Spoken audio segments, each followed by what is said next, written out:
यार मोहन, मुझे तो कुछ समझ नहीं आ रहा है। अगले महीने ही हम दोनों भाइयों की शादी है। शादी के बाद हमारी दोनों बीवियां यहाँ आ जाएंगी, तो हम सब एक ही कमरे में कैसे रहेंगे? हाँ रमेश भैया, मैं भी कब से यही बात सोच रहा था। पता नहीं वो दोनों एक ही कमरे में हमारे साथ एडजस्ट कर पाएंगी या नहीं। अरे मेरे बच्चों, तुम लोग इतना परेशान क्यों हो रहे हो? मेरी होने वाली दोनों बहुएं काफी समझदार हैं। वो जरूर हमारी परेशानी समझेंगी। और ये तो कुछ महीनों की ही बात है। और कौन सा तुम दोनों भाइयों को जिंदगी भर एक ही कमरे में रहना है। जैसे ही पैसे इकट्ठे होंगे, हम एक और कमरा बनवा लेंगे। रमेश और मोहन के बड़ी बहन की कुछ समय पहले ही शादी हुई थी। शादी में बहुत खर्च होने के कारण उनका घर तक बिक गया था, जिसके बाद वे लोग एक छोटे से घर में रहने लगे, जिसमें सिर्फ एक हॉल और सिर्फ एक ही कमरा रहा, जिसमें दोनों भाई रहते हैं। अब देखना यह है कि शादी के बाद दोनों भाई अपनी अपनी पत्नियों के साथ एक ही कमरे में कैसे रहेंगे। ऐसे ही समय गुजरता है और आखिरकार शादी का दिन आ जाता है। शादी के बाद दोनों भाई अपनी अपनी पत्नियों को लेकर घर आ जाते हैं, जहां सास उर्मिला दोनों बहुओं का गृह प्रवेश करती हैं। जेठानी जी, मुझे बहुत जोरों से नींद आ रही है। चलिए हम दोनों अपने अपने कमरों में जाकर थोड़ी देर रेस्ट करते हैं। दोनों देवरानी जेठानी घर के अंदर चली जाती हैं, जहां वो देखती हैं कि घर में सिर्फ एक हॉल और सिर्फ एक ही कमरा है। अरे ये क्या, इस पूरे घर में तो सिर्फ एक ही कमरा है। दोनों देवरानी जेठानी आपस में बात कर ही रही होती हैं कि तभी दोनों के पति वहां आ जाते हैं। अरे ये सब क्या हो रहा है रमेश जी? इस घर में तो सिर्फ एक ही कमरा है, दूसरा कमरा कहाँ है? अपनी अपनी पत्नियों के ऐसे पूछने पर दोनों भाई एक दूसरे का मुंह देखने लगते हैं और एक ही कमरे में रहने वाली बात आखिरकार उन्हें बता ही देते हैं। ये आप क्या कह रहे हो मोहन जी? आप दोनों का दिमाग तो खराब नहीं हो गया है ना? शादी के बाद भला हम सभी एक कमरे में कैसे रह सकते हैं? मैं तो छोटी बहू हूँ और एक ही कमरे में अपने जेठ के साथ भला मैं कैसे रह सकती हूँ? कहीं आप दोनों हम दोनों के साथ मजाक तो नहीं कर रहे हो ना? देखिए, अब आप दोनों मजाक छोड़िए और ये बताइए कि दूसरा कमरा कहाँ है। तभी वहां सास उर्मिला आ जाती है। नहीं बहू रानी, ये दोनों कोई मजाक नहीं कर रहे हैं। मेरी बेटी की शादी में पिछले साल बहुत ज्यादा खर्च हो गया था, जिस वजह से हमारा बड़ा घर तक बिक गया। और तब से हम इस एक कमरे और एक हॉल वाले घर में ही रह रहे हैं। तुम्हें दोनों को अब एक ही कमरे में एडजस्ट करना होगा। लेकिन तुम लोग चिंता मत करो, बस थोड़े समय की ही तो बात है। तब तक तुम सब थोड़ा एडजस्ट कर लो। सारी बात जानकर दोनों बहुएं मुंह फुलाकर उस कमरे के अंदर चली जाती हैं और जमीन पर चटाई बिछाकर अलग अलग तरफ हो जाती हैं। एक तो इतना छोटा सा कमरा, ऊपर से हम 4 लोग एक ही कमरे में। मेरा तो दम घुट रहा है इस छोटे से कमरे में। दोनों अपने अपने पतियों पर गुस्सा करती हैं, लेकिन शादी की थकान के चलते जल्दी ही सो जाती हैं। लेकिन तभी प्रिया नींद में अपने बाएं पैर से अपनी जेठानी को मार देती है, जिससे कंगना की नींद खराब हो जाती है। भगवान जाने किस बात की सजा मिल रही है मुझे।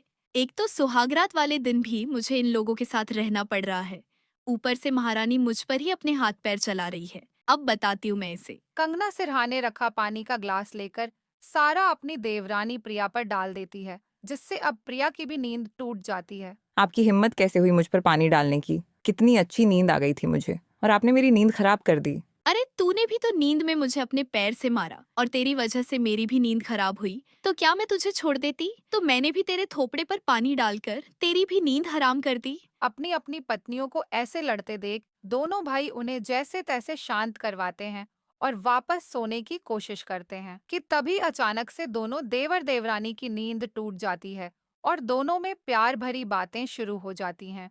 मैंने तो पहले ही सोच लिया है कि हम दोनों हनीमून पे कहाँ जाएंगे। मैं तो हनीमून पे जाने के लिए बहुत एक्साइटेड हूँ। हाँ प्रिया, मैं भी तुम्हारी तरह बहुत एक्साइटेड हूँ। दोनों देवर देवरानी अपनी हनीमून की प्लानिंग के बारे में बात कर रहे होते हैं। तभी जेठानी कंगना की दोनों की खुसुर फुसुर से नींद टूट जाती है। एक तो तुम दोनों की वजह से हमारी सुहागरात खराब हो गई, सारे अरमानों पर पानी फिर गया। और क्या अब तुम दोनों हमें सोने भी नहीं दोगे? बोल तो ऐसे रही हो जैसे हम दोनों तुम्हारी सुहागरात खराब करके खुद खूब अच्छे से सुहागरात मना रहे हैं। हमारी भी तो सुहागरात खराब हुई है।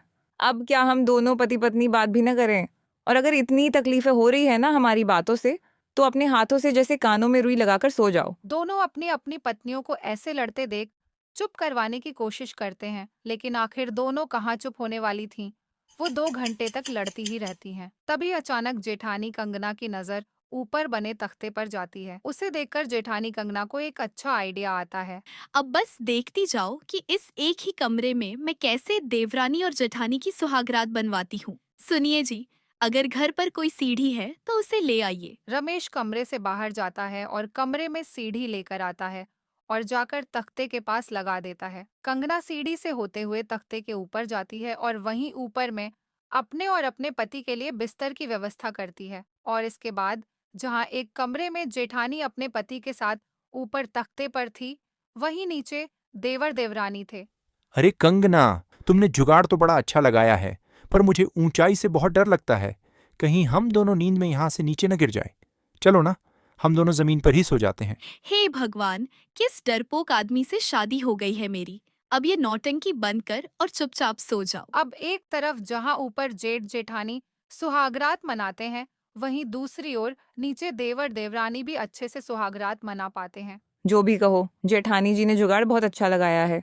एक ही कमरे में हम सब होकर भी अपने अपने पतियों के साथ सुहागरात मना पा रहे हैं। देवरानी जेठानी एक कमरे में होते हुए भी अच्छे से सुहागरात मना लेती हैं और ऐसे ही रात बीत जाती है और सुबह हो जाती है। लेकिन क्या इसी एक कमरे में ही देवरानी जेठानी एक साथ हंसी खुशी रह पाएंगी या फिर उनके बीच तीसरा विश्व युद्ध छिड़ जाएगा? इसे जानने के लिए तो अब हमें कहानी में आगे बढ़ना होगा।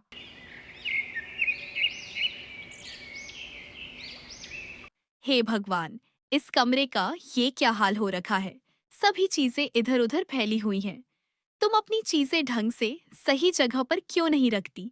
देखो तो क्या हाल कर रखा है कमरे का। मुझे तो अपना कमरा ऐसे ही रखना पसंद है।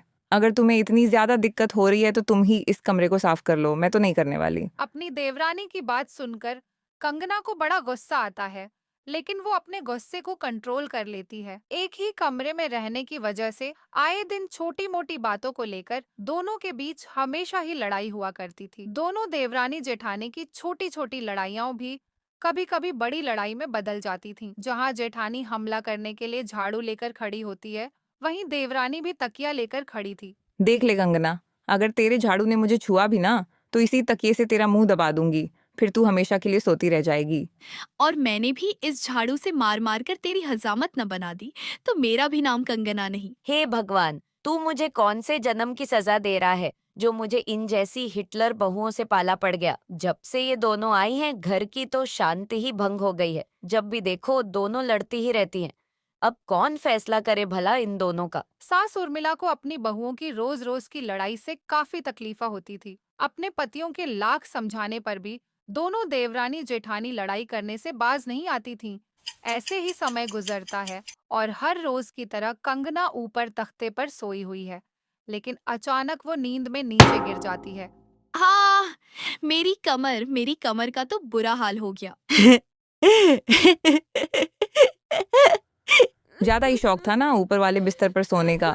जाओ जाओ और सो। इस बार तो कमर बच गई, लेकिन अगली बार टूट जाएगी, तब आएगा असली मजा।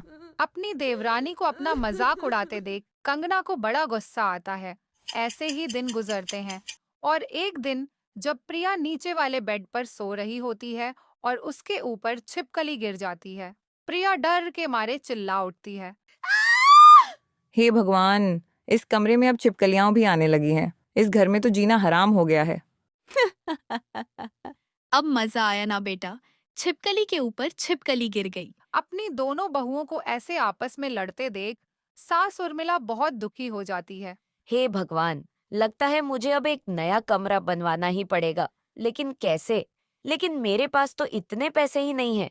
लेकिन कुछ ना कुछ तो करना ही पड़ेगा, वरना ये दोनों बहुएं तो लड़ झगड़ कर मर जाएंगी।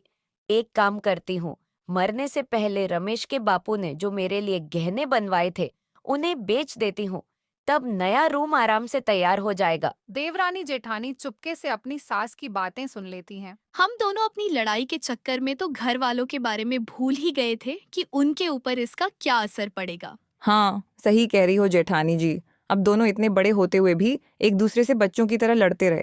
मुझे तो अपनी की गई गलती के लिए बहुत बुरा लग रहा है। आज के बाद हम दोनों कभी लड़ाई नहीं करेंगे। दोनों देवरानी जेठानी एक दूसरे से माफी मांगती हैं। साथ ही साथ दोनों सास उर्मिला से भी माफी मांगती हैं और एक ही कमरे में खुशी खुशी रहने लगती हैं। वहीं कुछ सालों के बाद दोनों के पति मेहनत कर नया रूम बनवाने के लिए पैसा इकट्ठा कर ही लेते हैं और जल्द ही छत के ऊपर नए कमरे का काम शुरू हो जाता है, जिसके बाद दोनों देवरानी अलग अलग कमरों में अपने अपने पतियों के साथ खुशी खुशी रहने लगती हैं। तो कैसी लगी दोस्तों आपको ये कहानी? हमें कमेंट्स में जरूर बताएं। और अगर आप हमारे चैनल पर नए हैं तो हमारे चैनल को सब्सक्राइब करें और बेल नोटिफिकेशन दबाना ना भूलें।